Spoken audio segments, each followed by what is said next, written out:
할렐루야, 할렐루야. 예배 자리에 오신 여러분 주님의 이름으로 환영하고 축복합니다. 함께 예배하는 우리 모든 심령 가운데 참 좋으신 주님의 크고 놀라우신 은혜와 평강이 가득 흘러넘치기를 주님의 이름으로 간절히 소망합니다. 이제 오늘부터 시작해가지고요, 우리 11월 5일까지 전 교회적으로 무엇을 진행하냐면 153 새생명 잔치를 이렇게 진행합니다. 그래서 오늘 이따가 말씀 이후에 우리도 선포식을 하게 될 텐데요.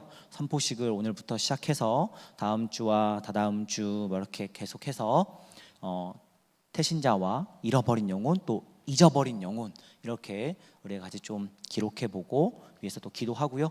10월 한 달 동안에는 또 노방전도 또 나가기도 하고, 또 우리가 태신자로 적어낸 사람이나 잃어버린 영혼, 잊어버린 영혼들 찾아가서 함께 또 만나고 복음 전하는 그런 사역들을 같이 함께 진행해 나가려고 합니다. 지금 청년부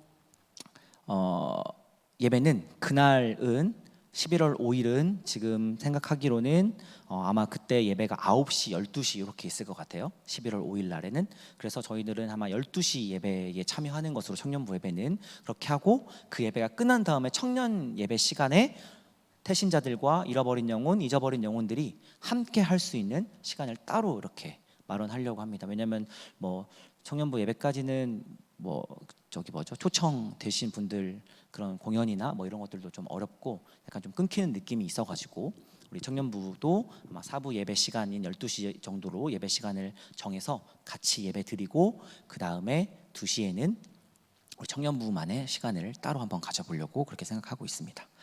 여러분, 사실 우리가 전도 이렇게 하면 어떤 생각과 마음이 먼저 이렇게 드시나요?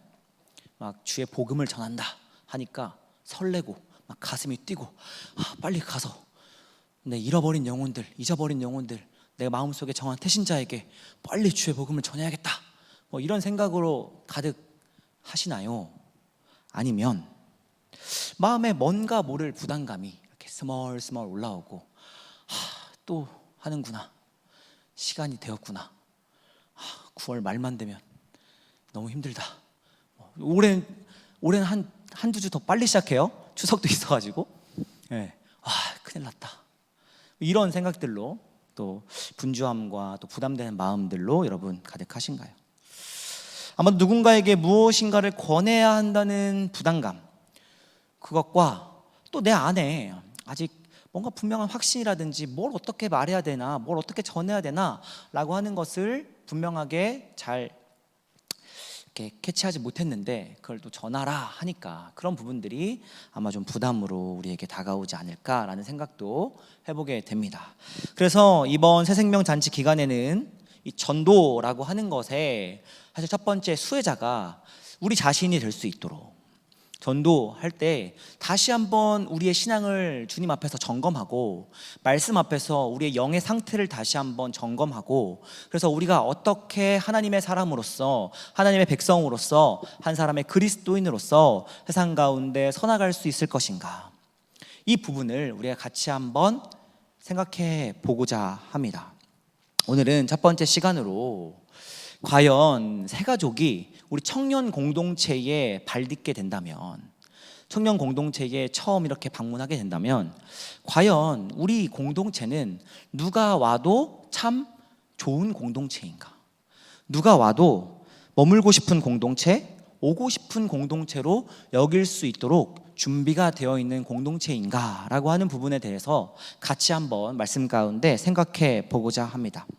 여러분, 사실 교회는 초대교회 시절부터 지금까지 사실 한 번도 조용했던 적이 없습니다. 교회라는 곳이 주님 예수 그리스도를 머리로 하고, 이 교회가 성도들의 함께 모여서 주님의 몸을 이루는 주님의 몸된 교회, 이렇게 이야기는 하고 있지만, 사실 기본적으로 교회는 죄인들의 공동체입니다. 다시 말해서 주님이 필요 없는 완벽한 사람들이 모여서 그 사람들로 인하여서 이미 벌써 완벽한 공동체인 것이 아니라, 주님 아니면 안 됩니다 라고 고백하는 사람들이 함께 모여서 그 주님의 이름 앞에서 주님의 뜻을 향하여 함께 느리지만 달팽이처럼이라도 꼼지락꼼지락 한 걸음 한 걸음 주님의 뜻을 이루기 위하여서 함께 나아가는 공동체, 이것이 사실은 교회라고 하는 것이죠. 여러분, 이 신약 성경에 보면 이 복음서를 제외한 나머지 대부분의 다른 책들은 다 서신서로 되어 있죠. 요한계시록을 제외하고. 그런데 대부분의 책들은 사실 이 바울의 서신서입니다. 바울이 교회에 편지들을 보냈는데 그것을 엮어서 하나님의 말씀으로 우리가 받아들이고 있다라고 하는 것이죠. 그렇다면 바울이 왜 그토록 여러 교회에 편지를 썼을까요? 물론 당시의 교회들이 잘하는 점을 격려하고 칭찬하고 으쌰으쌰 해주기 위해서 편지를 보낸 것도 있을 겁니다. 하지만 대부분의 서신서 내용들을 보면 이 교회에서 지금 교회가 하도 시끄럽기도 하고 또 그 소식이 멀리 떨어져 있는 바울에게까지 들리니까 너무 걱정이 되고 염려가 되어서 그러한 마음을 가득 담아서 이 바울이 몸은 하나인데 다 찾아갈 수 없으니 이 편지를 통해서 그 교회의 어려움과 문제점들을 함께 같이 짚어보고 권면하고 기도하고 주의 말씀으로 바로 세우기 위해서 이 바울이 여러 교회들의 서신서를 보냈던 것이죠. 여러분, 고린도 전서는 왜 쓰여졌습니까? 이 고린도 교회에 많은 문제들이 있었어요. 발생하고 있는 이 심각한 문제들, 그것을 듣고 염려가 되어가지고 바울이 쓴 편지입니다. 갈라디아서는 어떻습니까? 갈라디아 지역을 1차 여행 기간 동안에 1차 선교 여행 기간 동안에 바울이 방문하고 나서 그 이후에 수많은 이단들이 판을 친다라고 하는 이런 소식들을 듣고 바울이 염려하는 마음을 가득 담아서 갈라디아서를 작성하였던 것입니다. 이 바울의 쓴 편지 대부분이 다 이러했다라고 하는 것이죠. 그런데 여러분, 정말 놀라운 것은 진정으로 우리가 다시 한번 깊이 고민해보고 생각해 봐야 할 것은 그렇게 말도 많았고 또 탈도 많았던 여러 초대 교회들이 주님 안에서 놀랍게 성장하고 부흥하며 당시 어렵고 힘든 가운데 있는 사람들에게 놀라운 복음의 소식을 안겨주는 매력적인 공동체로서의 역할을 감당했다라고 하는 것입니다. 저는 우리 복된 교회 청년 공동체가 이런 주님 안에서 놀랍게 쓰임받고 복음 안에서 하나가 되고 세상은 줄 수도 없고 알 수도 없는 놀라운 평안의 복음을 선포하는 그런 귀한 공동체로 서 나갈 수 있기를 간절히 소망합니다. 오늘 우리가 함께 읽은 사도행전 말씀에는 특별히 이 안디옥 교회에 대해서 말씀하고 있습니다. 우리가 오늘 말씀의 제목이 이런 청년부가 되어봅시다, 이런 청년 공동체가 되어봅시다 라고 하는 건데요, 너무 많죠. 이런 공동체 되었으면 좋겠다, 우리가 가지고 있는 여러 가지 생각들도 많이 있을 거고. 그런데 너무 이렇게 한정 없이 이야기할 수 없으니 오늘은 말씀 가운데 이 안디옥 교회를 우리가 같이 함께 살펴보면서 이 안디옥 교회 가운데서 우리 공동체가 어떤 방향을 향하여서 함께 나아가면 좋겠는지 같이 한번 말씀을 나누어 보고자 합니다. 여러분, 초대교회 역사 가운데서 안디옥 교회는 참으로도 중요한 역할들을 감당하였습니다. 안디옥 교회는 초대교회 역사 가운데서 보면 그 저수지와 같은 교회였어요. 저수지와 같은 교회였다라는 게 무슨 의미인가요? 이 저수지에서 어떻게 하죠? 물을 계속해서 퍼올르죠. 그래서 그 퍼올린 물들을 다른 곳으로 계속 공급해 주는 역할을 하는 것이 바로 이 저수지의 역할입니다. 초대교회 역사에서 이 안디옥 교회는 이 모태 교회로서, 엄마 교회로서 중심이 되어서 이 힘들고 어렵고 역경이 있을 때마다 다른 교회들을 함께 돕고 다른 교회들이 건강하게 세워져 나갈 수 있도록 힘을 다했던 교회가 바로 안디옥 교회였습니다. 바울이 어디에서부터 전도 여행을 시작하냐면 바로 이 안디옥 교회에서부터 전도 여행을 시작합니다. 그러니까 안디옥 교회는 초대교회 역사에서 살펴보면 젖줄과 같은 교회였다라고 하는 것을 우리가 살펴볼 수 있습니다. 이렇게 중요하고 너무나도 귀한 일을 감당하고 있었던 이 안디옥 교회는 과연 어떤 과정에서 이렇게 세워지고 성장하였던 것일까요? 안디옥 교회는 아무런 문제도 없이 온실 속의 화초처럼 그렇게 아무런 탈도 없이 성장하고 부흥했던 교회가 아니었습니다.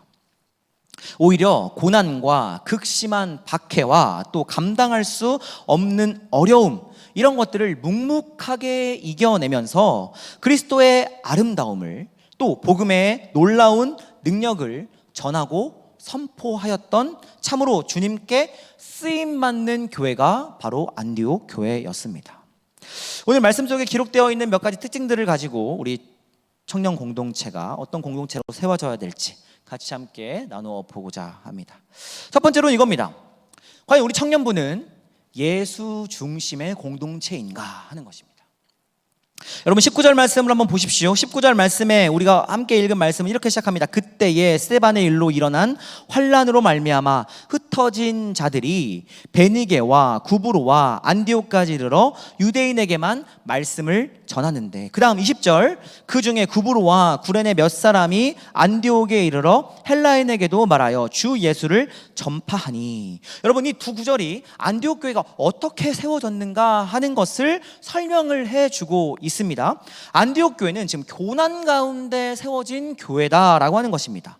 여러분 스데반 집사님의 이야기 잘 알고 있죠? 사도행전 7장에 스데반 집사님이 복음을 전하다가 돌에 맞아서 죽게 됩니다. 순교하게 되죠. 이 일로 예루살렘에 있는 여러 많은 교인들은 사방으로 뿔뿔이 흩어지게 됩니다. 물론 그것이 하나님께서 강권하여서 주권적으로 역사하신 일이긴 합니다. 왜냐하면 사도행전 1장 8절에 오직 성령이 너에게 임하시면 너희가 권능을 받고 예루살렘과 온 유대와 사마리아와 땅끝까지 이르러 내 증인이 되리라 말씀하셨어요.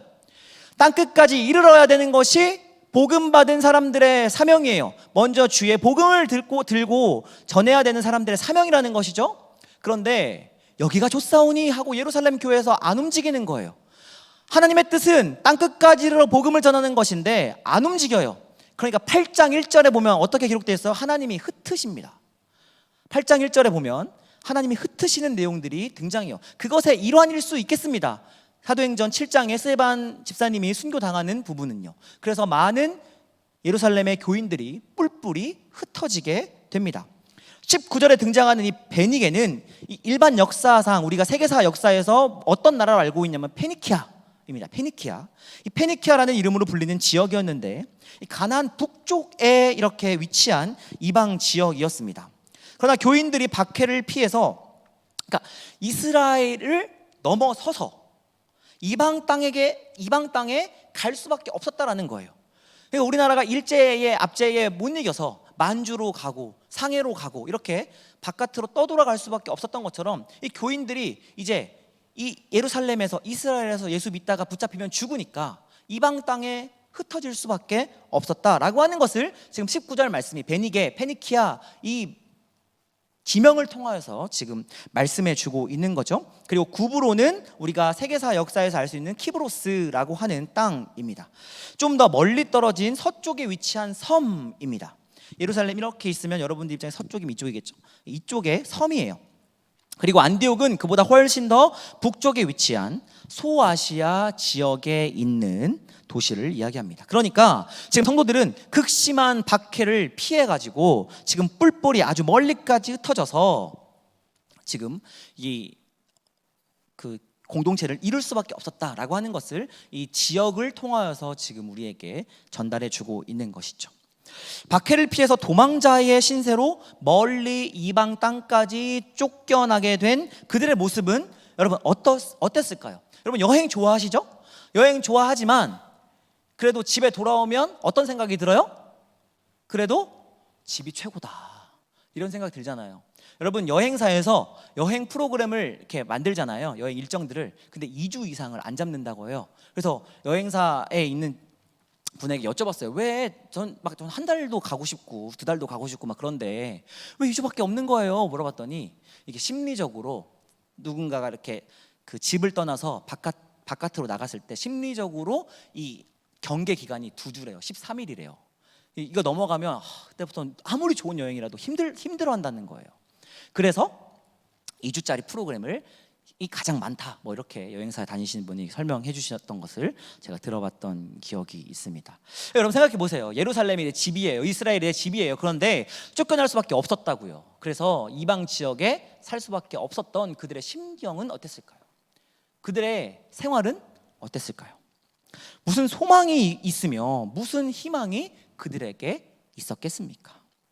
둘 중에 하나였을 거예요. 예수 믿다가 고난당하였으니 낙심하여 다시는 예수 믿고 싶은 마음이 들지 않았을 수 있겠습니다. 우리도 주변에서 교회 다니다가 상처받아서 예수님 떠난 사람들 종종 만나게 돼요. 그 사람들에게 예수의 옛자만 들려도 막 파르르 팔렐레 첼렐레 막 떨면서 그런 이야기 나한테 꺼내지도 말라고 막 그런 이야기 많이 하기도 해요. 아니면 여러분 서로 치고받고 싸웠을 수도 있어요. 여러분 우리 이런 속담 있죠. 종로에서 뺨 맞고 한강에서 눈을 긴다, 이런 이야기, 이런 속담 있죠. 문제가 발생하면 우리 심리상 어쩔 수 없이 원망의 대상을 찾아요. 어떤 문제가 발생하면 이걸 누군가에게 책임을 좀 전가해야 되는데 쉽게 말해서 너 때문에 망한 거야, 이런 말 누구한테 하고 싶다는 거예요. 근데 그 누가 될 가능성이 가장 높아요? 옆에 있는 사람이 될 가능성이 가장 높아요. 바로 옆에 있는 사람, 괜히 옆에 있다가 욕 얻어먹는 경우가 많이 있습니다. 여러분 회사에서 부장님들 뭐 이렇게 회의 마치고 오면 커피 마시러 나가야 돼요. 그렇죠? 회의 끝나고 올라오라고 해가지고 막 또 힘들잖아요. 그러나 여러분 그들 사이에 박해로 인해서 분쟁과 다툼이 있었을 가능성이 많이 있었겠다 싶습니다. 왜냐하면 그 공동체는 여전히 유지되고 있었기 때문에. 둘 중에 하나였을 텐데 아예 공동체가 와해되든지 예수 믿는 것을 완전히 그냥 싫어 해서 그 공동체가 사라지든지 아니면은 그 안에서 치고받고 싸우든지, 근데 후자였을 가능성이 높았을 거다라는 것이죠. 근데 여러분 이런 상황 속에서 안디옥의 교회가 세워지고 또 그 교회가 부흥하고 성장하였다, 지금 말씀하고 있는 거예요. 여러분 참 불가능한 일인 것 같은데 이런 일들이 일어납니다. 21절 말씀 한번 보십시오. 여러분 21절 말씀을 우리 같이 한번 읽어보겠습니다. 시작. 주의 손이 그들과 함께 하심에 수많은 사람들이 믿고 주께 돌아오더라. 아멘. 생각지도 못했던 놀라운 부흥의 역사를 이 안디옥 교회의 사람들이 맛보게 됩니다. 망해도 정말 쫄딱 망할 줄 알았는데 그곳에서 놀라운 하늘의 역사가, 놀라운 주의 도우심이, 주님의 손길이 그 교회 가운데, 그 공동체 가운데 세워지게 되었다라는 겁니다. 어떻게 이런 일이 가능했던 겁니까? 21절 말씀에 앞에 쓰여져 있던 것처럼 주의 손이 그들과 함께 하셨기 때문이겠습니다. 그렇죠? 1차적으로 우리가 고백할 수 있는 것은 주의 손이 그들과 함께 하셨기 때문입니다 라는 고백입니다. 그렇다면 안디옥 교회의 교인들은 그럼 아무것도 하지 않았을까요? 주의 손이 그들과 함께 하셨으므로 그러면 안디옥 교회 사람들은 아무것도 안 하고 그냥 그 자리에 주저앉아 있었던 것일까요? 안디옥까지 도망을 갔던 비참하게 짝이 없던 그 사람들은 과연 어떠한 일들을 했을까요? 여러분 앞서서 말씀드렸던 것처럼 누군가를 원망했을까요? 누군가를 미워했을까요? 너 때문이야, 이 모든 일들이 다 너 때문에 이루어진 일이야 하면서 서로 손가락질하면서 그렇게 서로를 원망했을까요? 분노했을까요? 그렇지 않다라는 겁니다. 19절 말씀의 마지막을 한번 보시면 말씀을 전하였다. 20절 말씀에 보면 또 주 예수를 전파하니 그랬습니다. 여러분 안디옥 교회 성도들이 오직 말씀을 선포하고 예수를 전하였다, 주님께만 집중하였다라는 겁니다. 다시 말하면 뭐예요? 그 공동체 안에 하나님 이야기가 가득했다라는 겁니다. 그 공동체 안에 주 예수께서 우리에게 행하신 일들에 대한 이야기가 가득했다라는 겁니다. 여러분 우리 공동체는 어떻습니까?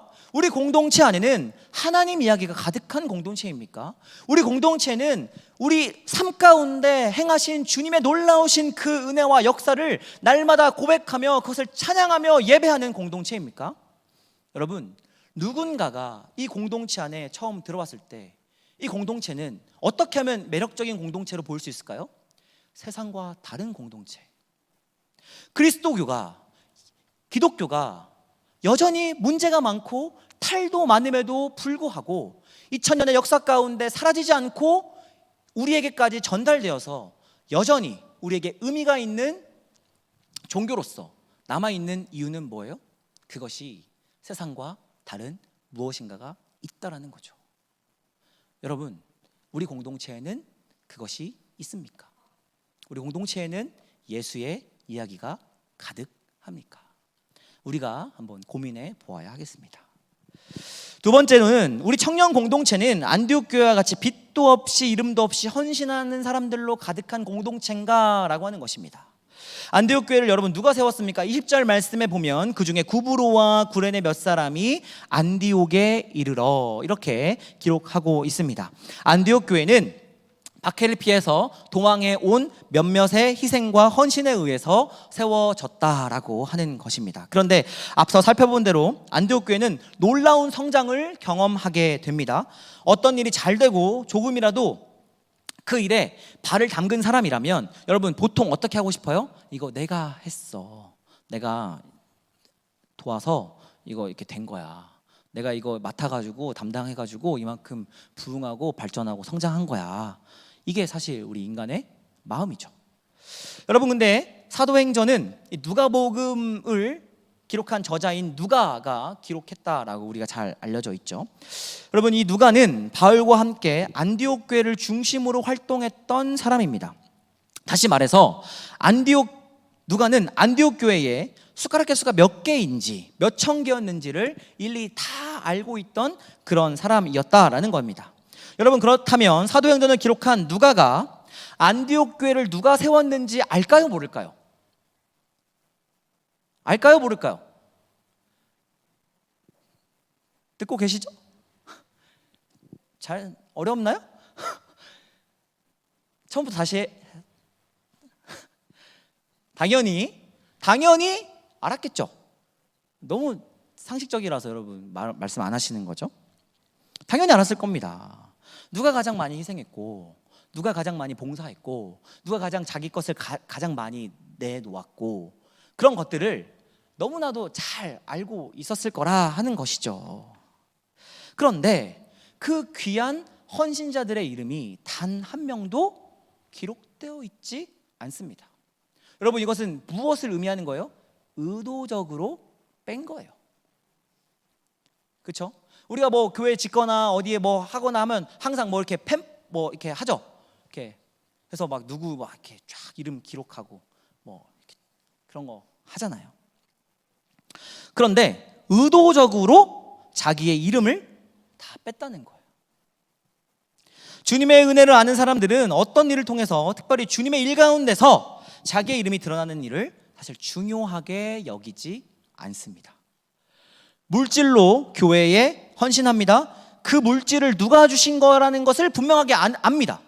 하나님이 주신 것이기에, 하나님 것이기에 내가 하나님 앞에 드립니다. 그러니 내가 나타나고 드러날 것은 없습니다. 시간으로 주님의 일에 헌신하는 사람들이 있습니다. 그 시간을 누가 주신 것입니까? 하나님이 주셨습니다. 그러니 내가 나타나고 드러날 것이 없습니다. 내가 가진 재능으로 주님 앞에 헌신하는 사람들이 있습니다. 그 재능은 누가 주신 겁니까? 하나님이 주신 것이기에 자기를 드러낼 필요가 없다라고 하는 것입니다. 여러분, 어떤 교회가 건강한 교회입니까? 어떤 공동체가 건강한 공동체입니까? 남이 알아주든 알아주지 않든, 때로는 그 일로 손해를 볼 때도 있다 하더라도, 억울한 일을 당하는 일이 있다 하더라도 주님께서 나에게 베풀어 주셨던 그 은혜, 그거 하나만을 기억하면서 주님, 그거면 됐습니다. 주님께서 베풀어 주신 그 은혜, 그것이면 나는 충분합니다. 이렇게 고백하는 사람들을 통하여서 건강한 교회, 건강한 공동체는 세워져 나간다라고 하는 것입니다. 여러분이 같이 한번 따라해 보면 좋겠습니다. 십자가는 충성을 다한 후에 대가를 바라지 않는다. 다시 한번요. 십자가는 충성을 다한 후에 대가를 바라지 않는다. 네, 이것이 우리 복된 청년 공동체의 한 마음이 될 수 있기를 간절히 소망합니다. 여러분, 마지막 세 번째, 우리 청년 공동체는 사랑으로 서로의 허물을 덮어주는 공동체인가 하는 것입니다. 여러분 22절 말씀에 보면 교회가 놀랍게 부흥했다는 소식이 이제 예루살렘에까지 퍼지게 됩니다. 그래서 예루살렘 교회는 이 바나바를 안디옥 교회로 파송합니다. 그런 바나바는 23절 말씀과 24절 말씀에 보면 착한 사람이요 성령과 믿음이 충만한 사람으로서 안디옥 교회를 잘 목양했던 사람이고, 이 바나바 목사님을 통하여서 안디옥 교회는 더욱더 성장하고 건강하게 세워져 나가게 됩니다. 여러분, 근데 25절 말씀에 보면 어떤 일이 벌어지나요? 25절 말씀 같이 한번 읽어볼까요? 시작. 바나바가 사울을 찾으러 다소에 가서. 아멘.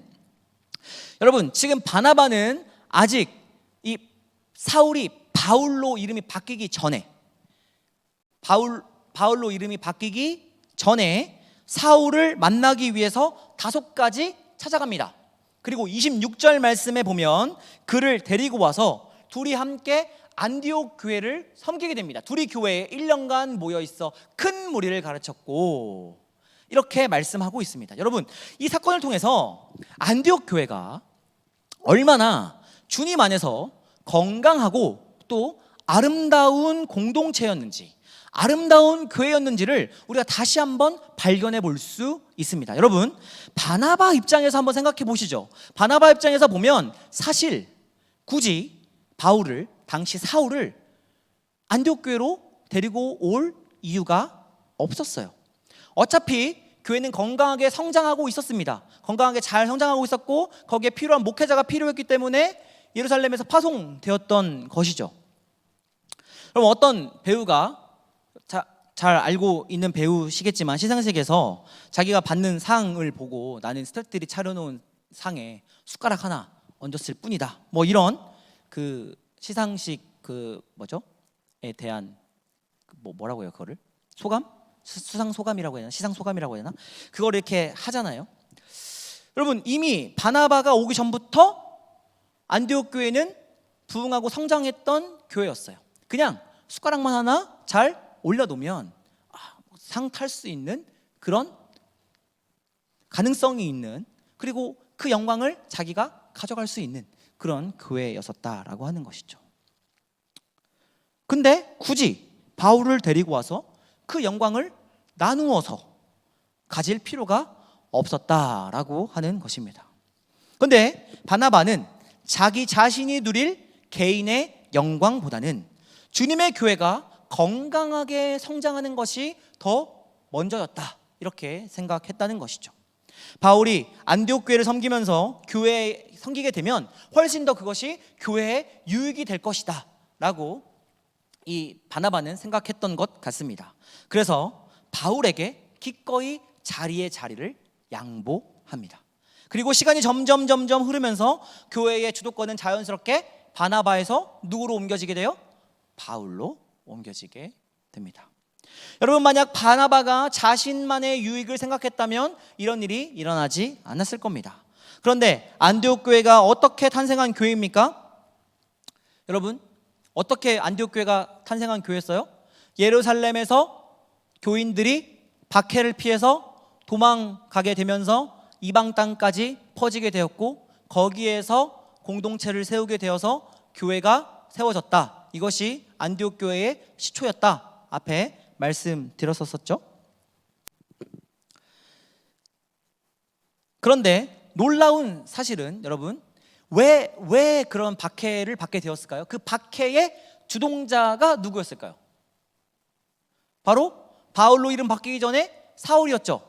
스데반 집사님은 누가 죽였어요? 사울이 죽였어요. 그렇죠? 자, 그러면 그 사실을 안디옥 교회 사람들은 알고 있었을까요? 모르고 있었을까요? 뭐 작정한 거예요? 저부터 다시 해요? 알고 있었겠죠, 여러분. 아무리 상식적인 걸로 대답을 해야 돼요. 그죠? 알고 있었을 거라는 거예요, 분명하게. 자, 그런데 안디옥 교회 사람들은 있는 힘을 다해서 예루살렘 교회를 박해했던 그 바울을 지금 어떻게 해주고 있다? 공동체의 지도자로서 받아들이고 있다.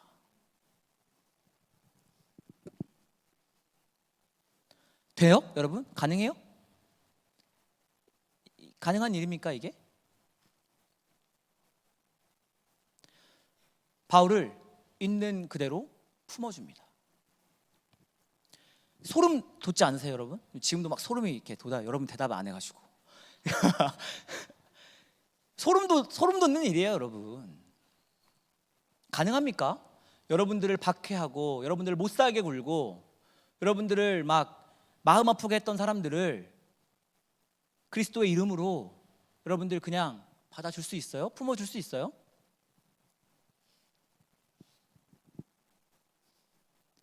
예수 그리스도의 십자가, 그 십자가로 안디옥 교회는 이렇게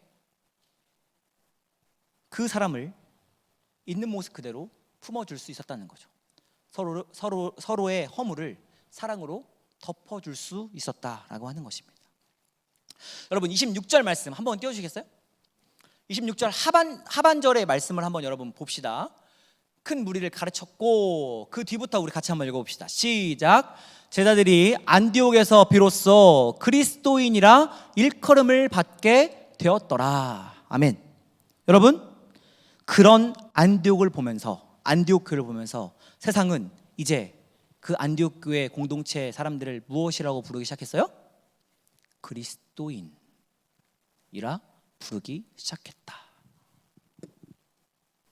고난 속에서도 예수 이름 붙잡고 이름도 없이 빛도 없이 기꺼이 헌신하며 자기에게 상처 준 그 사람까지도 그냥 묵묵하게 품어주고 안아주었던 그 안디옥 교회의 그 모습을 보고 세상은 비로소 그리스도인이라 이들을 칭하기 시작했다라고 하는 것입니다.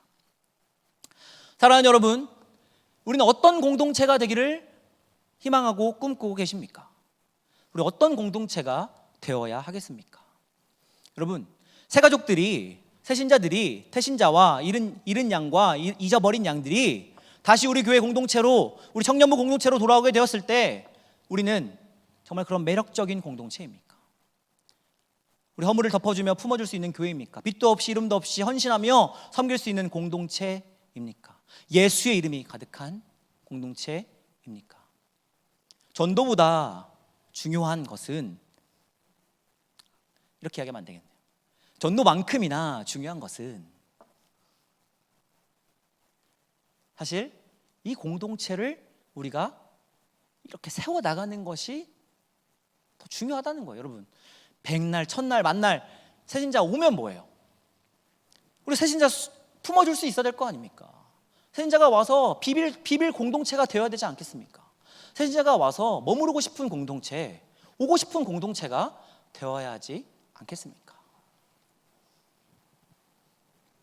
사랑하는 여러분, 우리 복된 교회 청년부가 안디옥 교회와 같이 중심의 십자가를 분명하게 세우고 빛도 없이 이름도 없이 헌신하며 주님의 은혜를 기억하며 베풀어 주신 그 은혜와 사랑에 감격하여서 우리 공동체 안에 예수의 이야기, 하나님 이야기가 가득하여서 서로가 서로를 보듬어 주면서 함께 정말 매력적인 공동체, 오고 싶은 공동체, 머물고 싶은 공동체, 비빌 수 있는 공동체, 그렇게 세워질 수 있기를 주님의 이름으로 간절히 소망합니다. 우리 같이 함께 찬양하고 또 우리 기도의 자리로 나아가겠습니다.